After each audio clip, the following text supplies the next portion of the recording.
F. Scott Fitzgerald is best known, of course, for The Great Gatsby, which many people, including me, think is the greatest American novel. This novel, The Site of Paradise,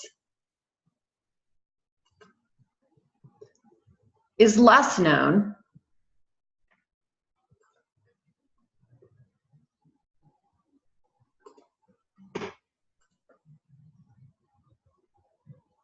But during his time was a resounding success. One of the things we have to think about with this novel is the structure. This is put together almost like a play or something with 2 books and an interlude. It also has individual chapters with names, and each of those chapters is divided into sections also named. Another thing that the literary critics would be interested in is the mix of genres. In a novel, we don't expect to have more really than prose. In this one, we also have drama, we have poems throughout, songs, short vignettes, and some almost stream of consciousness writing include, and lists, letters, and even a question answer kind of thing from Amory's mind.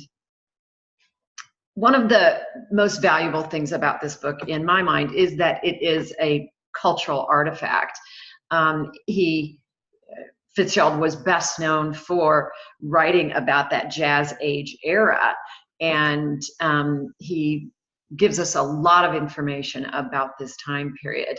Not just details like the songs of the time, although those are all there, but also the attitudes. This reflects the big change from Victorian morals to a way more modern, loose, immoral, the Victorians would say, way of life. This is now a youth culture, and we see characters petting or kissing, which shocked the audience at the time. Gender analysis is important, of course, from this era, because the Victorian woman that was buttoned up like this very quickly turned into the 1920s flapper, which would, would be women who were drinking and smoking and wearing makeup and showing leg and arm. Shocking. They were cutting their hair and dancing and, God forbid, having opinions. Our characters here, the women characters, are all strong characters, including Isabel, Rosalind, Beatrice, the mother who's investing, and even Clara, a very independent woman, and Eleanor, who is intellectual, at least as far as literature is concerned. The traditional approach has to be addressed with F. Scott Fitzgerald because he so often writes fiction autobiographically. He admits as much in what he called the Apology, a short note that was added to later printings of the novel.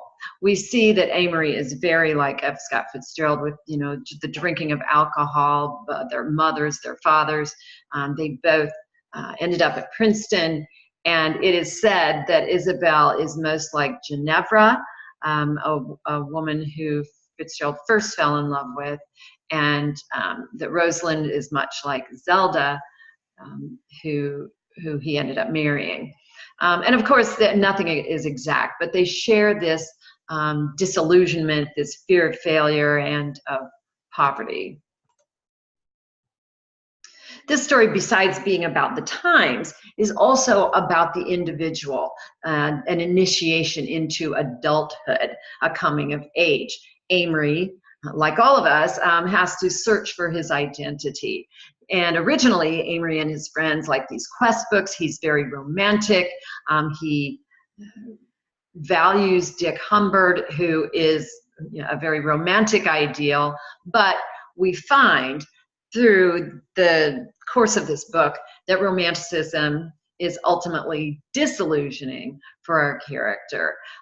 He feels that he's lost his youth, his women, his faith, his money. We see him becoming disillusioned about war and all of his youthful philosophies. So in that way, he's not just an individual, but he symbolizes his generation, or perhaps the young generation of any time period that finds itself disillusioned. The American dream is generally a rags to riches story, but for Fitzgerald characters, it's often the opposite, riches to rags, or at least an understanding that the dream is not always valid. It's corrupt, or at least difficult to attain.